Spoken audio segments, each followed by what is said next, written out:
Do you like books? I mean, really, really like books? Then you're in the right place. Each week, your host, Sam Hankin, interviews the best of today's top-selling authors and the up-and-coming superstars of modern literature.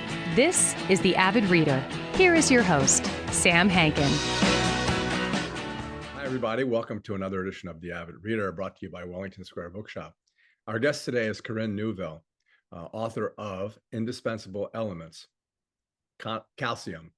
I stopped because it's a colon, kind of colon. And it's plural, it's elements. So Korynn is an artist, designer, and environmental activist. She received a master's degree in architecture from the School of the Art Institute in Chicago. She's currently an architectural designer.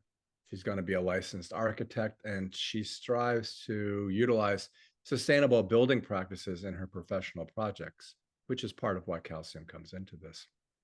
So Indiscernible Elements. Calcium in the book is comprised of detailed illustrations, I say poetry and dialogue, as well as a history of partially her life and how she first got involved in calcium. So her passion for the environment was the catalyst that kind of led to writing and her activism. And in the book, you know, there's a message of hope, there's a message of connection, sometimes striving, sometimes like not despair, but sometimes longing we might be a little different, and how we can adapt to share with each other this world, kind of a new world. Now, it doesn't sound, it's interesting the way I approach this book, because to me, calcium is not an indiscernible element, hardly. When I posit indiscernible, I think insensible, undetectable, imperceptible, unperceivable.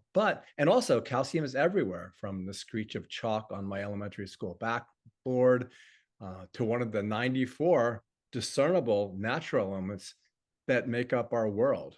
Our body relies on it to move our muscles, for our nerves to carry messages, helps to move our blood through our bodies. It releases hormones that do all kinds of things.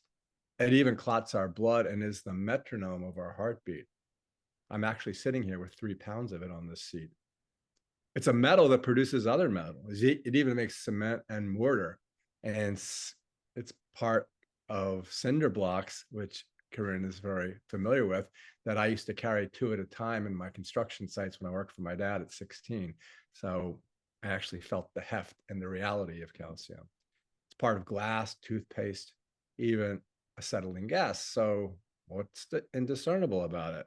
So, and why elements plural? Is this the start of a series? So this book has been described as an exhibition piece. I don't really know what that means. It's filled with art, some beautiful and some indiscernible. The pages are filled with, like I said, hope, strife, and sometimes in a backward sense, and we can talk about that. So here, to allow me the opportunity to discern, is Korynn. So thanks so much for being here after that kind of convoluted introduction. Thank you. I'm really happy to be here. And that was a perfect introduction. Oh, thanks. So the prose part of the book, we'll start with there because I jump around, begins with the concept and memory of death, and even clothes we wear when we die. So talk a little bit about that and why the death of your uncle precipitated, not necessarily the book, but precipitated something. So he passed away when I was 3, which is a very young memory. Is it your first memory? Yeah, yes, it is. And I remember it so distinctly just because of how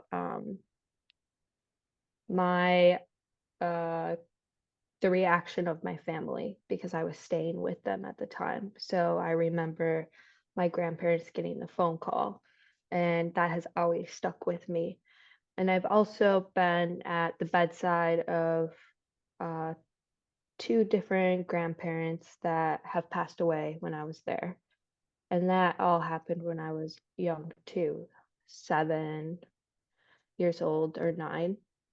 And so these memories just really had an impact. And I always remember just being really awkward and weird at the funeral home. And when I started uh, studying for architecture, that was what led my curiosity with funeral home design. It's not a one fits all. You know, people are very different, and funeral home design hasn't changed in a long time up until recently. Well, the other thing you do on the first page, which I've always thought about, is kind of planning your own funeral by writing a poem about it. And I've always wanted to go to my own funeral like Tom Sawyer does, because I want to be around when people say a bunch of nice things about me. I don't want to be dead Yeah. at my own funeral. Don't you feel like that kind of? Yeah, a living funeral. Yeah, the new celebration of life, but I don't really like that. I Yeah. would actually like to be at an actual funeral. Yeah. Yeah, it Well, would be really. so Uh, why'd you write the poem? um, of my own funeral? Yeah. It was a class assignment, and that was in high school, and I believed I wrote about that I just wanted everyone to be happy. I wanted everyone to wear colorful things. No black was allowed. And there'd be many activities. My favorite activities. Like face painting and stuff. Yeah, sure. So, Um, yeah, and be outside. We have a hunting shack in Minnesota. I don't hunt, but some of my family does. And I've always wanted it to be there rather than a funeral home. hey, so I saw your site with all the wedding pictures. That was really nice. Oh, thanks. What kind of doodle is that? Your dog? I have a golden doodle and a labradoodle. Yeah, my golden doodle is like sitting. Yeah, he's sitting over there. I should bring him in. Oh, He's big. He's 100 pounds. oh my goodness. My He's a. golden doodle is 30 pounds and my labradoodle is 60. I want to get a 30-pound one so he has like a buddy, but that's a lot of work. Oh, it's way better than one, I promise. Yeah, maybe we will. Yeah. Opening a manga store, my wife and I was thinking of getting one of those Shibas and just having him live there and bring him home at night. So here I go. See, just I end up talking about myself. So I wouldn't bring this up except again, it's on the first page when you talk about the Koyo death suit. I mean, you bring Hmm. that. So since you bring it up on the first page, I'll bring it up too. No one knows what it is. So why don't you Hmm. give us a preface of what it's about? Yeah, the suit is made up of fungi, so different mushrooms. And the fantastic thing about mushrooms is that they're capable of breaking down our bodies and other organisms, and they're able to remove toxins out of the organism for the deceased. And that is something really hard to do, and not really any other plants can do that. And the fungi is able to actually break us down into compost. So we turn into the soil is what the suit allows you to do. So the suit is wrapped around you like a I believe there are two different ways. One is more of a wrap, and then one is as if you're wearing like a tuxedo. Yeah, I saw the TED talk about it when she came out, saying she was in a Yeah. ninja suit. Well, you know, it's funny thing because the book kind of touches on the when I didn't mean despair, but it's like if you think about when I read about that, I immediately started thinking about because it just happened, Israel, the Ukraine. Americans have the luxury Hmm. of being able to do this, but the rest Hmm. doesn't have it. So then I'm thinking, like, what does that mean? It's like, yeah, it's kind of cool that you can do it, but the rest of the world doesn't have the opportunity to. No, it doesn't. We are privileged that we get to think ahead for our death.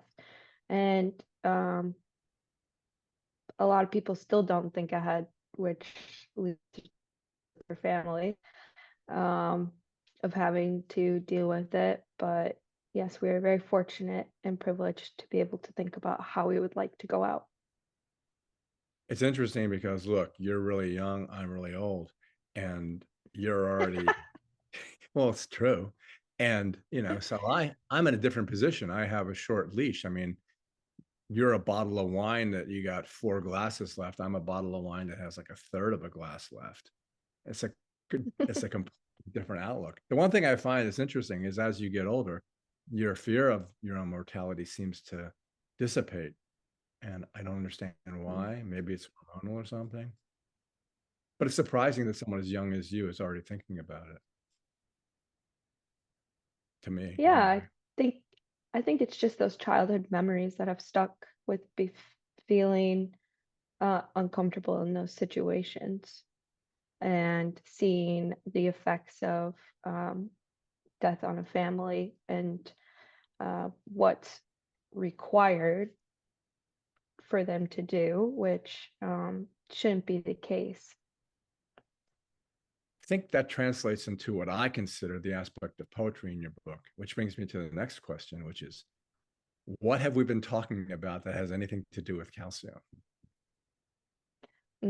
So breaking down your bones in when the deceased is laid into the ground, having that nutrition into the earth. And to me in the book, that's what I think of, like us being able to give back to the earth and give ourselves back into the soil, that we can become compost and grow into something new. It's funny. I just interviewed a guy named Stephen Porter who wrote a book called Elemental. And he talks Mm-hmm. about the only elements that are necessary for life on Earth are nitrogen, oxygen, hydrogen, carbon, and phosphorus. And you even say that in your book. Mm-hmm. And so then again, my thought process was, okay, these are essential.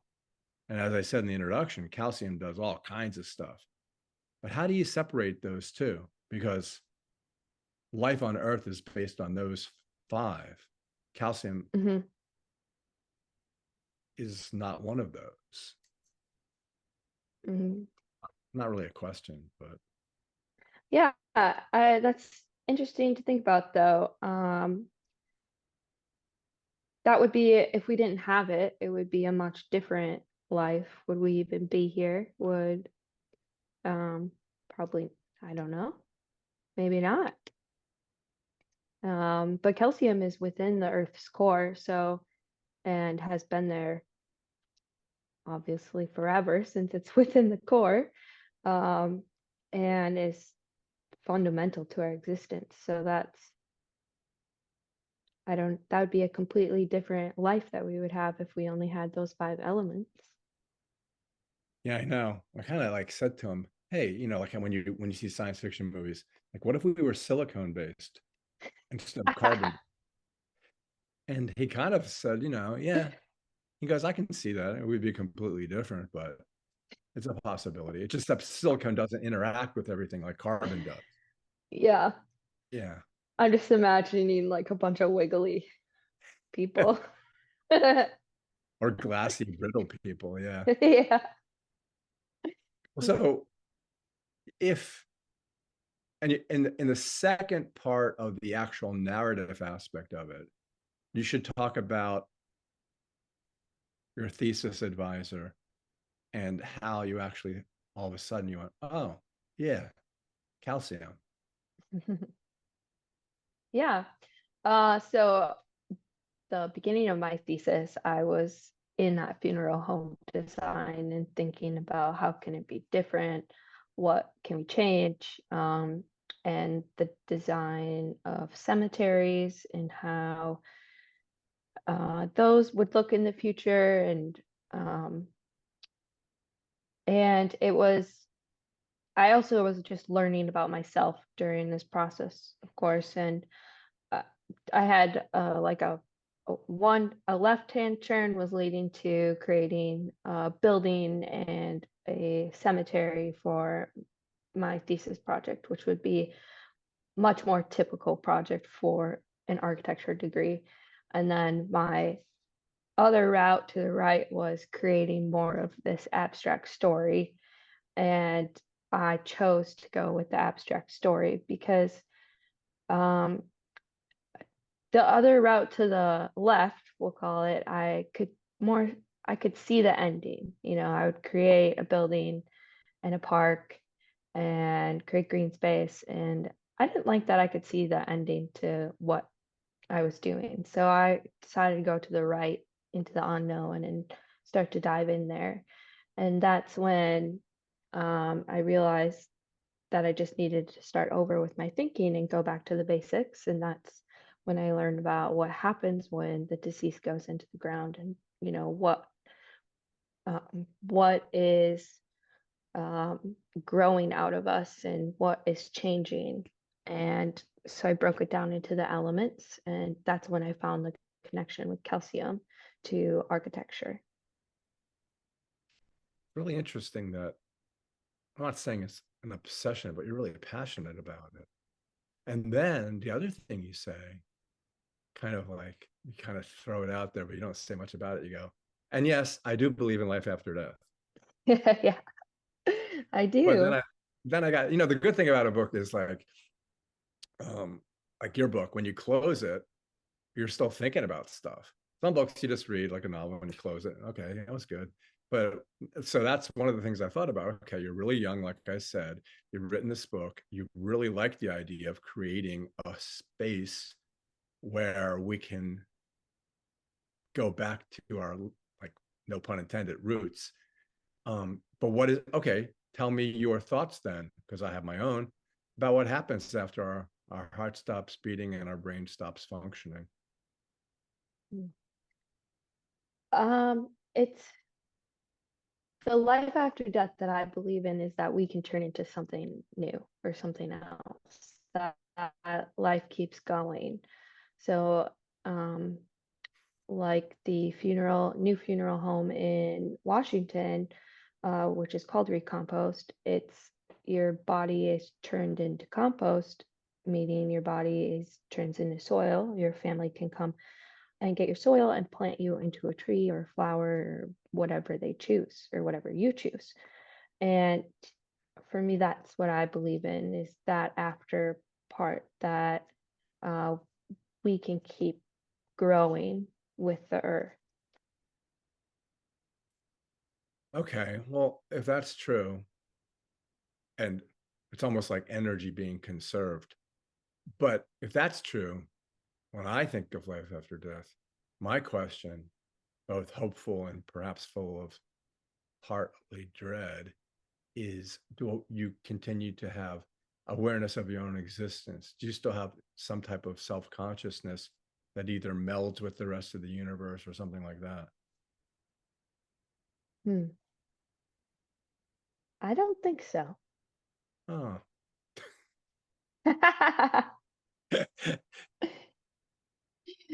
But that would be, um, I would say, you're living on through other people's memories of you and the impact you put on the earth. Yeah, I always thought that you live on until the last person alive thinks of you. Yep. Like, I still think about my dad every day, Mm-hmm. and then I hear stories about him every day, and it's like, okay, well, he's still around. My mom especially. My mom Yeah. especially, because it's 4 years now, and something will happen because we sang and laughed every day. And so if something happens, I swear I feel like, okay, I gotta call mom and tell her that this happened. Yeah. So she's definitely still alive. Um, I mean, that's what the Day of the Dead is all about, is putting out pictures of your family. And that's what the movie Coco if you've Yeah. met, is about. You don't put the picture out, well, then you can't come back to the world. What was I gonna say? Yeah, so if you do actually believe that, then again we have to come back to the element. And then that goes back to my introduction where I kind of took issue with the book about the Hmm. indiscernibility. Hmm. Why is that true? How is that a truth for you? Mm. Um, to me, it's about the whole point of the book is realizing these connections that you otherwise might not think about, that it's the same element within us, within the earth, that's used to create the architectural building blocks. And that isn't something that you're necessarily taught or that you can even see every day. And if an element is broken down by itself, you can't really see it with the naked eye. You need other technology to help you, or when it's clumped together so much, that's when you can start to see it. Um, and the fact that elements reacting with other elements can create, different things, and those those creations have happened over time, so we haven't even actively seen those. So for example, like limestone, you we wouldn't we haven't seen, it'd be very hard to see limestone like growing back in the day, right? or Yeah. even or even calcium growing at all. I mean, it happens so slowly that you can't see it. Yeah, especially since a lot of it is coming from organisms that, well, it's just like you were talking about, that organism that were alive. Hmm. Yeah. And I think of it that way. Well, how come you put the S at the end of element? Are you like, are you going to write a series about 94 different elements? I don't think I'll make it to 94, but yeah, I hope so. I've began researching and connecting more, so there Well, that's will be more elements. Yeah, I was kind of being not facetious, but like thinking, oh, elements. But yeah, you could do it with everything because they are indiscernible. It's almost like Schrodinger. They are indiscernible until you observe them. Until you observe Hmm. them, right? They're not there because Hmm. they're not being looked at.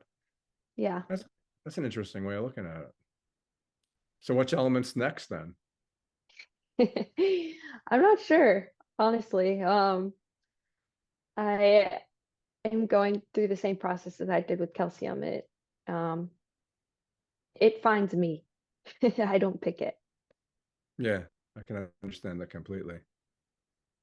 Well, what about the architectural aspect of it? Because in the book there's a great deal about, again, like we were talking about, cinder blocks and Hmm. construction, and you talk Hmm. about cinder blocks being basically the foundation, literally and figuratively, of some of the things that you think about, and limes. Hmm. So not only in the ethereal sense, if that's the right word, but in the very, damn it, all these puns, in the very concrete sense. So what are your desires, if you are going to be an architect? We talked, yeah, for put aside the funereal aspect of it for the moment. What are your Hmm. aspirations with regard to being an architect and utilizing that kind of material in your structures? So for architecture, I would love to create more sustainable building practices and have wellness within architecture. So use non-toxic materials and learn more about how the human connects with the architecture, with materials. It makes a big difference of what is within your home, and how it's affecting your mental health and your physical well-being. And I hope to discover and work in the future on new materials or working with existing materials. Um, And yeah, that's kind of my hope for the future. My stepdaughter wants to be an architect, and there's this building material made out of fungi. I've forgotten the name of it. And yeah, I went to a museum in Washington, and there were these little buildings made out of these little blocks that were actually nothing but mushrooms. Mm-hmm. And they were very structural and very strong and very lightweight. So yeah, I get it. Hey, so I was, Yeah, go ahead. we just haven't figured out um material that can replace what we use all the time. So, for example, concrete um, is a a huge contribution to emissions, and but we don't have anything that is strong enough to replace it. We haven't figured that out, and that's one of the, I would say, the most critical material that we need to change. It's a very tall order, because if you're looking, I mean, almost an impossible order, because if you're looking at steel or glass or some of the new kind of cigarette buildings in New York and the South Central Park, it's hard to Mm-hmm. imagine being able to modify them in such a way to meet the goals that you've, enumerated. Mm-hmm. It is. That's That's it. why we gotta work hard. It's the ability of a material to carry weight. That's what it really boils down to. Yep, and it's just the whole process of the concrete. I mean, there's so many different uses for it, Right.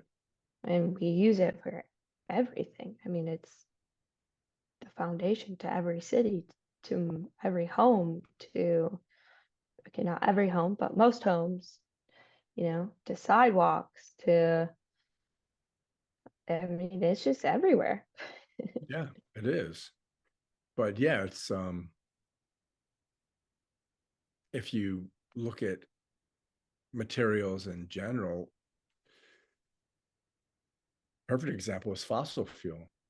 It's not just that it runs our cars, but a lot of what surrounds us now was made out of fossil fuel.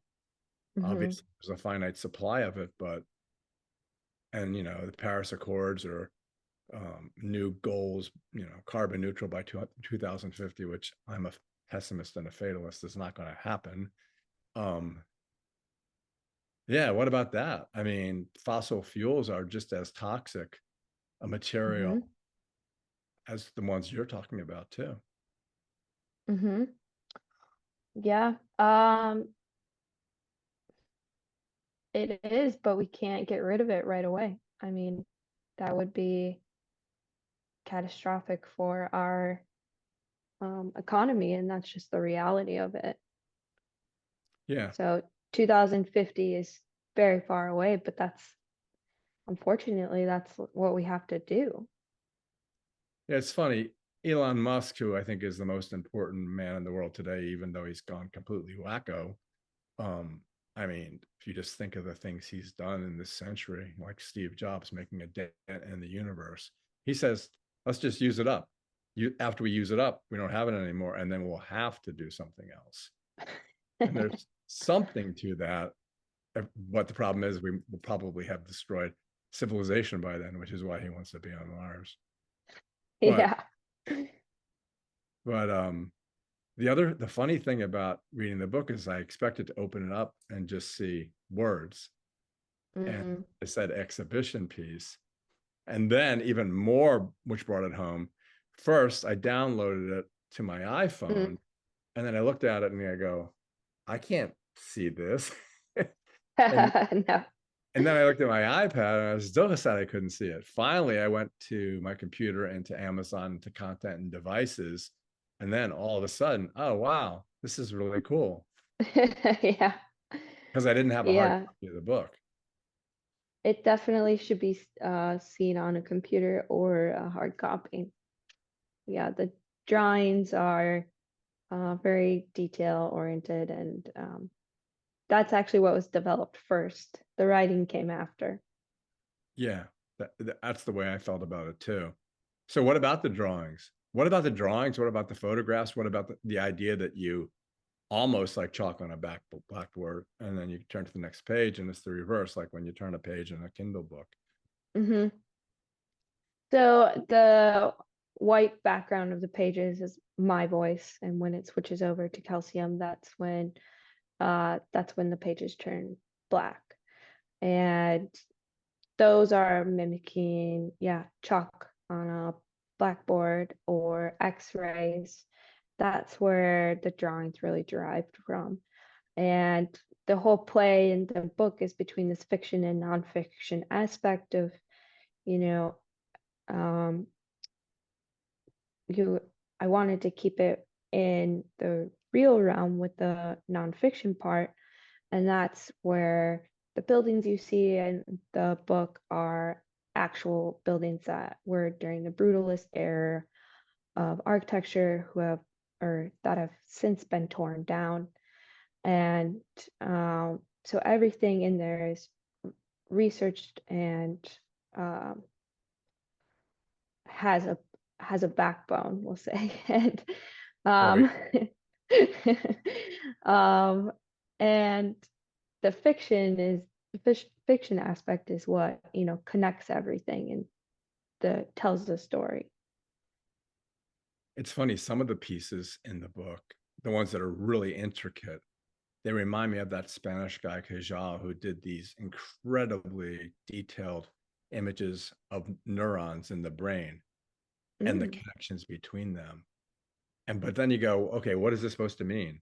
So yeah, initially I'm looking at it and I'm going, what is this supposed to mean for me? What's the context that I'm supposed to use to understand? I'm talking about the most intricate drawings in the book. And if you did them yourself. Yes, I did everything myself. Do you have a specific one? Well, shoot, it's going to be hard to do it because I have to do it on this. Okay, hold on. My producer can edit this out, so it's not Okay. Okay, like if you're looking at, shoot.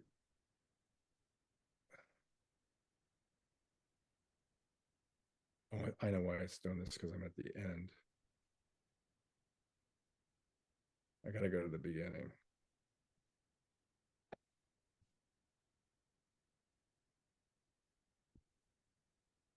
Okay, that one. Oh, yeah. So that's right at the beginning.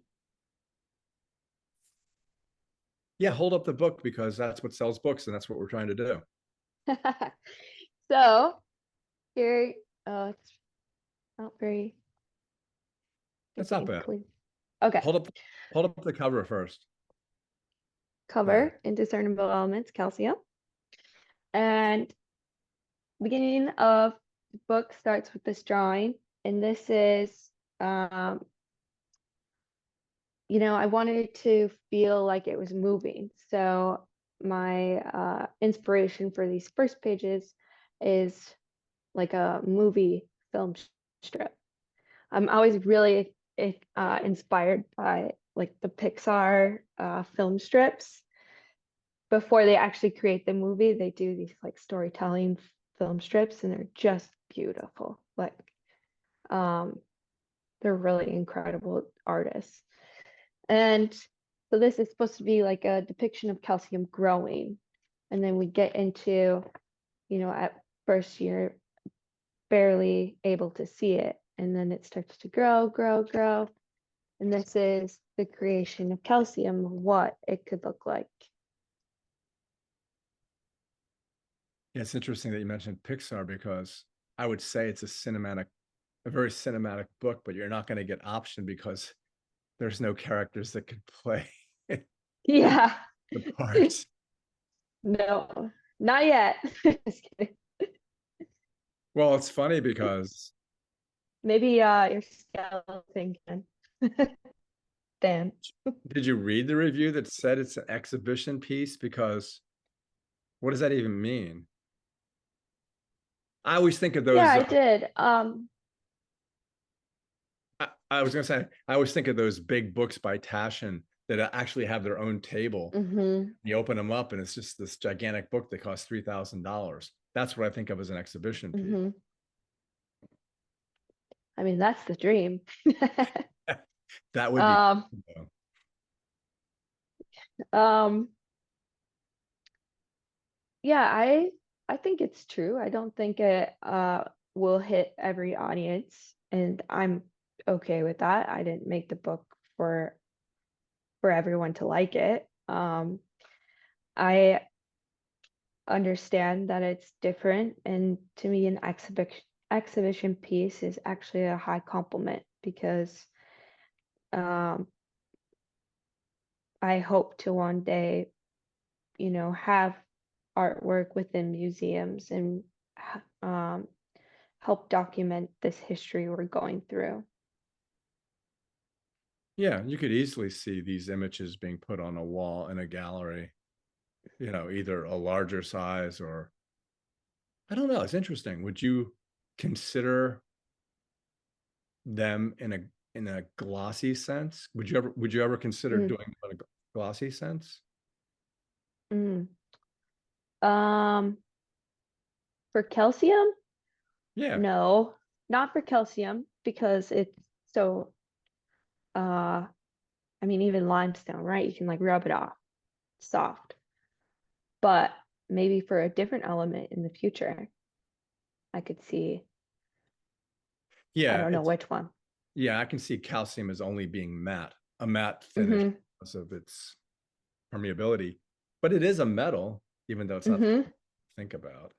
Yeah. Yeah, I have a little calcium metal at home, and um it's it is really pretty, but it does look like just like the end of a pencil. It looks like graphite. Yeah. At my bookstore, I've collected all the elements or pieces, many of the elements. I try to avoid toxic and radioactive ones. And kids love it because there's like this little table that has, zinc and has bismuth and has steel, even some silver and some gold. Yeah, I have a kilo of silver. I have 20 pounds of copper, which Oh when you my gosh. I know it's only that size. And I have the same kinds of feelings that you do. It's like, here it is. It's like, okay, we think about it, but here it actually is. So when a kid Yeah. picks up 20 pounds of copper, he's like, Uh, yeah, he's astonished. that's really amazing. I hope to see that one day. Yeah, that'd be great if you could come by. Yeah. Um, but you stay out west, right? Out in the wilderness. Yes, I live in Idaho, Driggs, Idaho. It's on the back side of the Tetons, so I live like 30 minutes away from Jackson, Wyoming. Are you kind of like in the middle of nowhere? Yes, my town is like 2,000 people. Does it have a bookstore? No, it Because doesn't. I figured that's where you should open a bookstore. That's what you should do. Yes, Yeah, I figured that. Jackson does. Okay. Well, you should go. Well, have you been able to exhibit we're talking about exhibition piece. Have you been able to exhibit it anywhere? Yes, place in Wilson, which is a town in between Jackson and where I live, Drake's. They have a Wilson book gallery, and they have my book there. And I also had an art show with my book. So I had all the art pieces up that helped create the book. That's good. I think I'm glad because, like I said, I'm still trying to sell your book, but it's much better when you're able to see a larger format of it. Hmm. It makes much more sense. Although it does, and the intricate drawings and the evolutionary process of the book.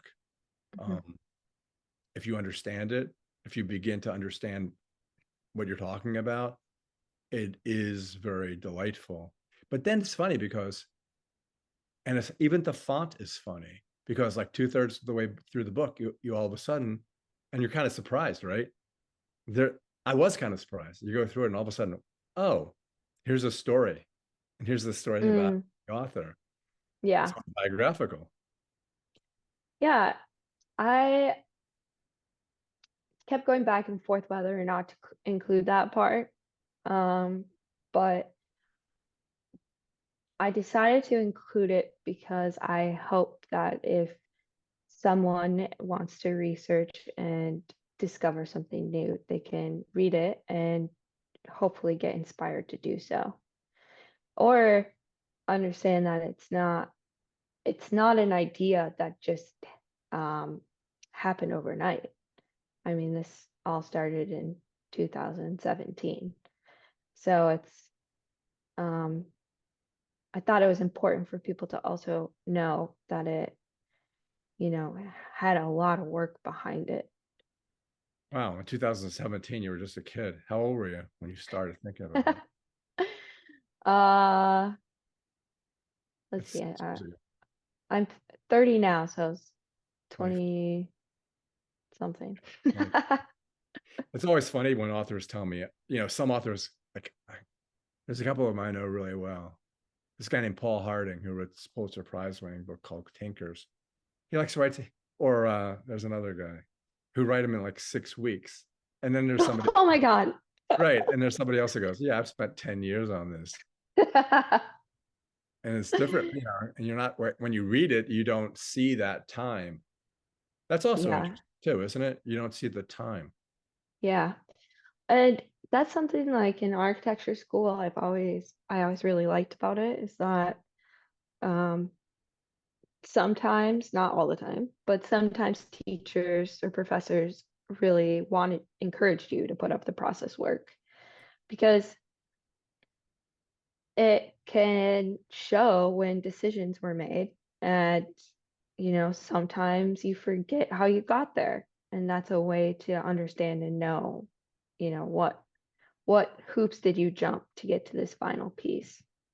I don't think in the future every book will have this part in it explaining how I got there. But for the first one, I felt it was important. Do you think that your next book, whatever it might be, will be more language oriented or still visual in terms of art? Mm. I think um, that's a good question. I think that will be decided once when I find the voice of the next element. It's cool. It's interesting too when you were talking about building, is that I was in Italy and one of the Airbnbs we were staying was built in the 17th century. It was Wow. absolutely beautiful. And then you go to the Mhm. Colosseum and you go, well, it's so weird because I'm in Philadelphia and the last football stadium was called Veterans Stadium. It was a massive structure and they knocked it Mhm. down after 30 years. And I'm Wow. thinking, I know. And yet Wasteful. here you go to Italy and I mean, you're talking about aqueducts and the way they were built is it's amazing. And calcium played a big part in that.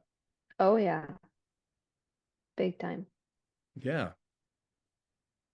But yeah, when you're talking about that, um, I don't know why I was thinking of permanency. But Yeah, yeah, it. I mean, the traditional sense, architects will say the most sustainable thing you can do is create a beautiful building, and it will then last forever. And for me, I just think that's the bottom line now that we are past that. We have to think about what materials we're using that are renewable. What happens when that building does go down because it's not going to stay forever. That's not how things are made anymore. And you have to think about how those materials can be recycled and or reused. And that's because that's one of the contributing factors to the construction emissions is, taking down and having all that garbage and having to rebuild. it's funny. I was thinking about all these puns because I was going to say that's like the foundation of your book. But maybe the puns make sense because maybe we have to talk in those because the literal sense and the figurative sense are really no different.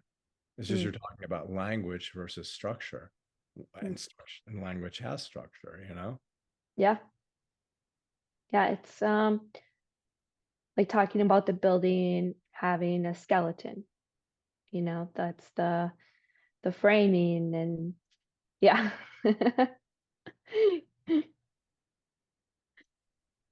Yeah, you're right. There's a lot of words that architecturally transfer very easily to our everyday language.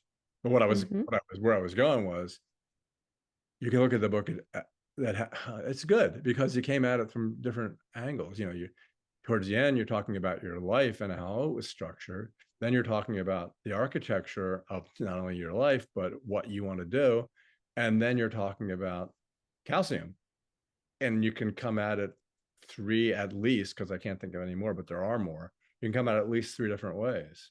So when you Yeah. approached it, and like you're talking about Pixar, when you kind of storyboarded the book, Hmm. which I guess you kind of did, Hmm.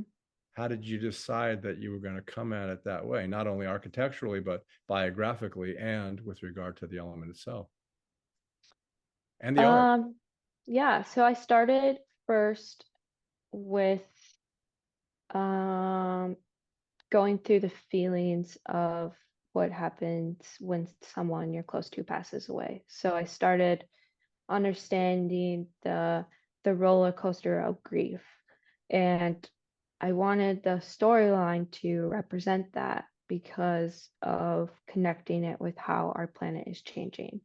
So for me, I've grieved the planet. I've grieved Mother Earth. I don't think we will get back what we have, and things will change. And I've accepted that, and that's why I'm choosing to move forward and try and work hard to make changes. And so I wanted the storyline or the emotional aspect of the book to represent that. And once when I had that foundation, then I started making connections. And at the time was at the Art Institute and had a studio. This room was covered in just photos of like, I mean, it looked like a detective board. It was like I was going photos, to ask like you that. lines, like just making connections and aha moments. Um, and then the pandemic happened, so everyone had to leave. And so I just had to take down everything and take photos of the room and continue the work at home. That's And why that's when it started more physical sculpture. And then the COVID actually had a huge impact on it because then I had to change my whole architectural thesis presentation into a digital mode that could be, you know, understood from the other side and something I could do at home. I was always going to have a drawing, but during the thesis, it turned into a set of 5 drawings. And after I graduated is when I turned it into a whole book.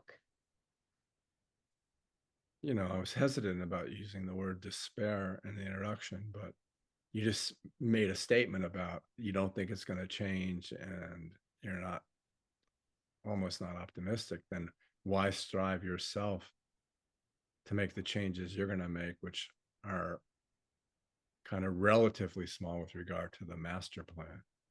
Hmm. Um, hmm, yeah, I'm not a doomsday person. Just because things are changing doesn't mean we can't live happily and doesn't mean we should stop trying. Yeah, I think individually pushing forward, I mean, you can look at life both of those ways, but pushing forward individually is the right choice to make. And a lot of people Hmm. don't. But I think the concept of doing that, go ahead. I was just gonna say, I also think, at our core, humans fight for their lives, right? Yeah. We fight for survival. So in a sense, that's what we're starting to do. Yeah, you kind of touch on that. So you think we're like hardwired that way? Definitely. Really?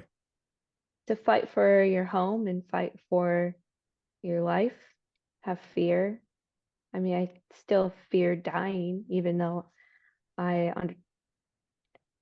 talk about it all the time. You do. You have a portion of this. I don't know. Maybe you should see a therapist. Everyone should see a therapist. Yeah, I have. It really hasn't done. It hasn't really done much for me. I think I've put more despair into the therapist than they help me.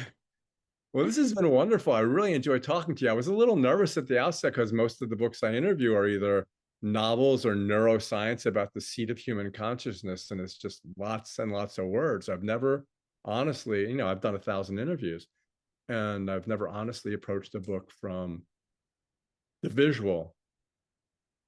Well, That's why I thank was you. that's why I was kind of relieved when I got to the biography. I go, oh yeah, I can actually read this. Yeah. Oh, I I'm glad you appreciate it. Yeah, so the book will be in the bookstore, and if you ever make it east, then I would love you to stop by. Awesome. Thank you so much. Thank you. I really had a lot of fun. Thank you. Me too. Thank you so much. Okay, bye-bye.